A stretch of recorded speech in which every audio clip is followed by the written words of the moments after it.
30 years ago, Sinéad O'Connor tore a picture of Pope John Paul II in half on live TV. At the time, most people didn't get why. O'Connor was born and raised in Dublin, Ireland during a time when the Catholic Church still had a lot of power over the country. She suffered physical and sexual abuse at the hands of her mother and then later at the hands of the clergy when she was sent to a Magdalene asylum, a common punishment for Irish teenagers in the 1970s. She was sent by her mother on the advice of a social worker after being caught shoplifting at the age of 15. In an interview with Spin magazine in 1990, she said of those 18 months, "I have never, and probably will never, experience such panic and terror and agony over anything." When she burst onto the music scene with her debut album, The Lion and the Cobra, she was celebrated for her songwriting and vocal talents, and drew attention and criticism for her shaved head. A strong opponent to the traditional male gaze of women, Sinead's stark bald head made her both immediately recognizable and a threat. She dedicated The Lion and the Cobra to her abusive mother who died in a car crash when Sinead was 18. On Troy, she writes about her mother locking her out of their house in a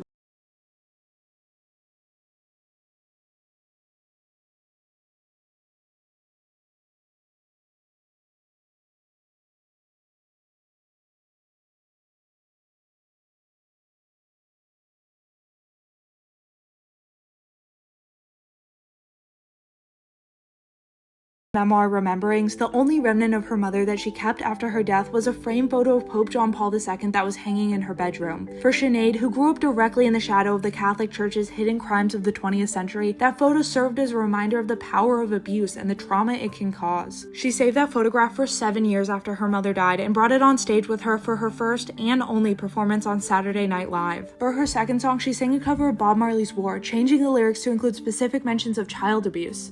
As she sang the last word, she ripped the photo in half and declared, "Fight the real enemy!"